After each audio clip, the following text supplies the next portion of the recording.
Well, Mr. McDonald, I'm not a conspirator. I think even Buchanan would vouch for that. Well, you are Robert Welch. Welch. Relations. Robert Welch. No, I don't think so. Yeah, I'm a member of the Council on Foreign Relations. Is that a conspiracy? Well, you've certainly. Well, let me just tell you what Newsweek says this. The John Birch Society considers communism only one arm of a master conspiracy in which socialist American insiders are plotting to establish world government. Now, it also says, and here's Director John McManus, that's your public relations director, saying that former Secretary of State Alexander Haig and CIA Director William Casey are two of these master conspirators who are plotting to establish world government. Now, what do you say? That kind of silly, asinine statement is what makes people laugh at the John Birch Society. Well, Tom, I'm sure being a long-standing member of the Rockefeller apparatus and as a member of the Council on Foreign Relations of long-standing, you're fully aware that there is an elitist core in this country that has seen value in subsidizing communism or protecting communism. It has? Sure. You're accusing me of subsidizing communism? No, I'm saying because that I happen to belong to a there is an elite core. Study group? No, wait a minute. There is an elite core in this country that has dominated American society. Well, I'm not one of them. The Trilateral Commission. The Trilateral Commission, Council on Foreign Relations. State Department, I suppose? Well, let's face it, they've dominated the State Department for 40 years, and pretty much openly All right, so. but what are they trying to do, Well, their objective is to try to bring about a gradual transition in our society, a dissolving of sovereignty, and a moving steadily to the left on the political spectrum. Well, who are they? The elitist groups that I mentioned, particularly key individuals and policymakers in the Council on Foreign Relations. Is the International Monetary Fund part of this? Well, I would say the International Monetary Fund has certainly been set up for the purpose of facilitating that transfer of sovereignty and transfer of wealth on the road. All right, we elected Mr. Conservative. Let me just finish the point, because otherwise we're going to have a lot of unanswered questions. That you are looking at a group that has worked to bring about a dissolution of national sovereignties on the road to world government. And certainly you're familiar with local professor Carroll Quigley, who has been part of your club, in which he admitted all this. And he said in his book, Tragedy and Hope, the only thing I disagree is that we've worked to keep it a secret. And you see Arthur Schlesinger Jr. writing way back in 1947, says, yes, this is the hidden policy of America. But we can't tell the American public because they're too unsophisticated to see the value. What is the instrumentality of world government? What is the instrumentality? Of all the things to say about Arthur, that's the silliest statement I ever heard. He never made anything like that. Well, let me suggest that you read the May-June issue of the Partisan Review of 1947, Tom, and you can read it for yourself. It's called Arthur Schlesinger said there was a conspiracy, to promote communism. No, he didn't use the word conspiracy. He said the objective was to bring about... Well, let me finish. I'll tell you. He said that the objective, the secret policy, which we can't tell the American public because they're not sophisticated enough to see the value, is that through a steady result of erosion of new deals, we bring the American society steadily to the left, and through a concept of benign containment, we merge into the vital center of the socialist left. Those are his words, not mine. You think John Kennedy was a member of that conspiracy? No, let me ask you this. The World Federalist Movement in the post-war era contained a lot of people who eventually broke with it, and a lot of people thought the UN, in the post-war era, looked toward world government. Sure. Indeed they did, up until 48, 49. But a lot of them said, look, we were utopian, that's over and done with. We can't move, and a lot of them came in Kennedy's government. Schlesinger was in there when they were fighting in Vietnam, launched the effort in Vietnam. Schlesinger was behind the Bay of Pigs. In other words, look, isn't there some move that occurred in the post-war era that now has been dissipated because nobody believes in the utopian ideal of world government anymore? Well, I think there are those that realize that moving straight from a prototype of the United Nations into world government perhaps is tactically impossible. But phasing out increasingly national sovereignty into regional government and phasing out sovereignties into international treaties in multiple areas the whole movement toward, quote, interdependence. Yeah. NATO is part of the conspiracy? Well, there are certainly elements in NATO. There are people in NATO who are very strongly dedicated to the defense of the West. But at the same time, you find in NATO a steady dissolution. You find a growing weakness as a NATO policy dominated by State Department policies that has not worked. Well, it's a regional grouping, and I think, therefore, it may be suspect by the John Birch Society. We're talking with Congressman Larry McDonald, who has recently been elevated, I guess, to chairmanship of the John Birch Society, succeeding Robert Welch. We'll be back in a minute.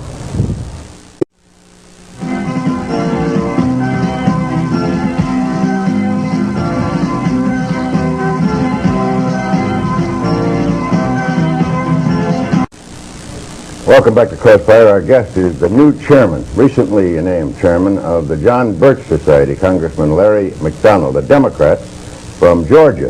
Mr. McDonald, your predecessor believed that the PTA was too left-wing and that the John Birch Society at one time tried to infiltrate it, or so he said. He used the word infiltrate. Is that part of your program now? Well, I think when the PTA comes out in its program for the test ban treaty, and when the PTA comes out for gun control, and comes out for obviously national legislative programs that have been linked with liberaldom, having nothing to do with education of our children, I think many people are wondering what in the world is the PTA doing, and that includes members of the John Birch Society. Well, I wonder about you. I wonder about you. I looked you up. You're the biggest joiner that I've ever seen in the world. You belong, as I counted them, to 67 organizations, among which are the National Rifle Association, the American Pistol and Revolver Association, the Committee for the Right to Keep and Bear Arms, the Second Amendment Foundation, and the Citizens Committee for the Right to Keep and Bear Arms. Well, Tom, I think there's a real drive in this country to try to destroy the realization of our citizens that they have a fundamental constitutional right to keep and bear arms as the Constitution allows. And unfortunately, there are those in our society, including elements of the PTA nationally, not always locally by any stretch, but nationally, who would believe that the federal government should restrict the right of citizens to keep and bear arms. What kind of grades do you give Ronald Reagan as president? And what kind of grades is the John Birch Society giving? Well, I would say in his speeches, Pat, you'd have to give him close to an A, B plus to an A. But in his performance, what's most disappointing?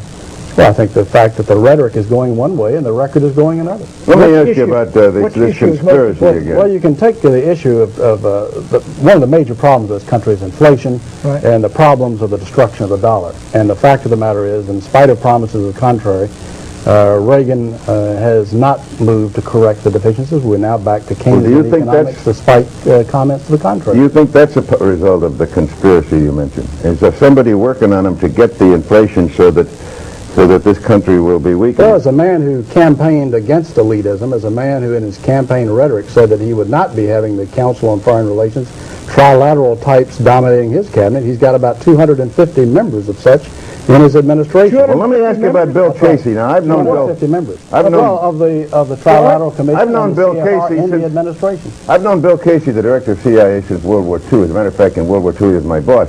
Now, your public relations director, the John Birch Society, says that Bill Casey is a part of this conspiracy that's trying to bring about world government. Before he became CIA, one of his big jobs was aiding in the transfer of technology and goods and so forth to the Soviet Union, helping the Kama River Project, the Export-Import Bank, helping to finance these things. Is the Export-Import Bank part of the conspiracy? I think the whole drive, the fact that the American people have been tapped steadily, especially since World War II, to finance their enemies and to have the massive technology transfer to those who I agree with you. You know that from the Braden Doctrine in the agency, which you're very familiar with.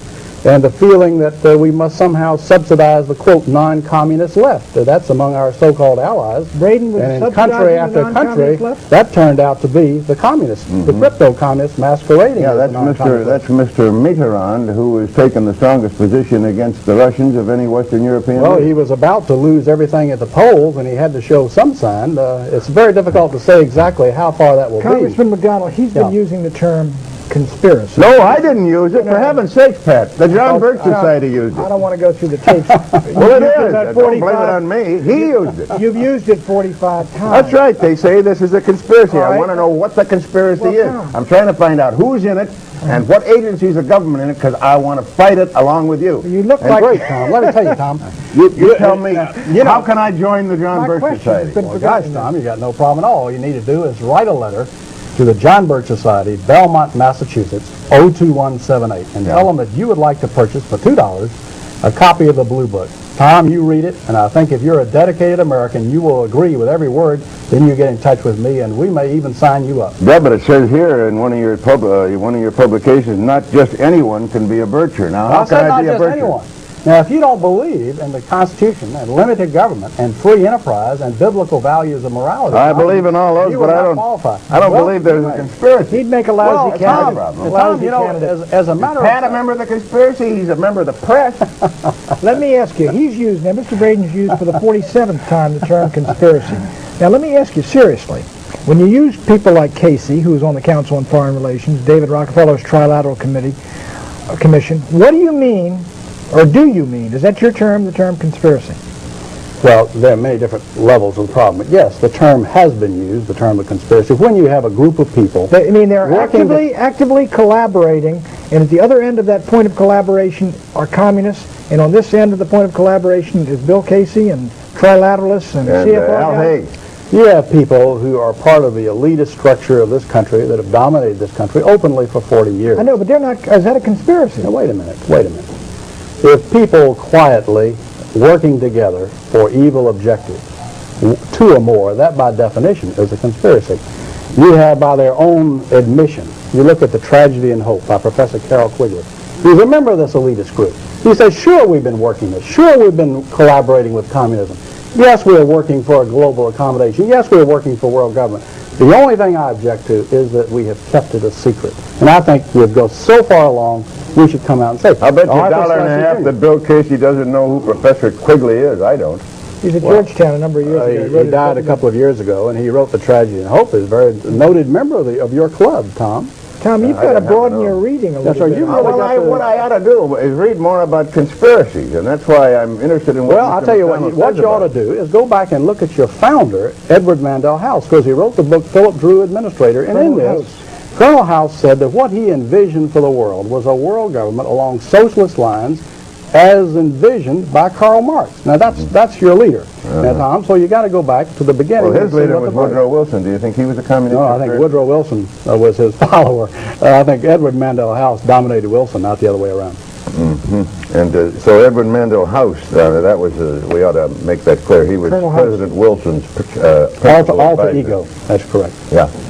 So he is the real villain from which all these conspiracies. No. He is a major figure, Tom. But there has been, unfortunately, in the West, an element. There are good members in the Council on Foreign Relations, dedicated, patriotic people. You've had Sproul Braden, who was a member of the Council of Birch Society, Bill Buckley's and Council on Foreign Relations. You've got some dedicated people, but the driving forces have very clearly been willing to collaborate, subsidize, work for technology transfer for what they feel is some type of an accommodation and merger. And I submit this would be a disaster for the American Republic. Are there any in Congress? Sure. Our guest has been Congressman Larry McDonald of the John Birch Society. He's the new chairman. He's succeeded Robert Welsh, who has stepped down, as I understand it. That's correct? So he's been sort of promoted to chairman He's been promoted to chairman emeritus and founder. And Tom Braden and I will be back with final comments in a moment.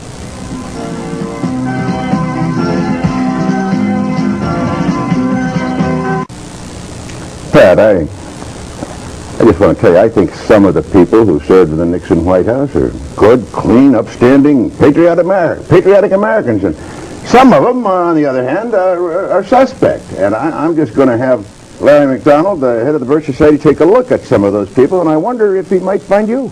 Tom, where I disagree, There's something going on here. I disagree with Congressman McDonald is the idea of conspiracy with you and your friends. I think it's more of a herding instinct. The direction you've been moving in, inertia, carries you further and further. But I do think this. That slogan, get the U.S. out of the UN and the UN out of the U.S., looks better and better every day, doesn't it? Maybe they were ahead of their time on that one. No, Pat, I think we got to have communications with the world, and the UN makes me mad too, but I don't think it's a part of the great conspiracy which extends from Bill Casey and Al Haig all the way to communism. Well, I think that Larry McDonald's a patriot. I think he's wrong about the conspiracy, but he's probably less wrong about what he says about this country than the guy I'm talking to. Yeah, I think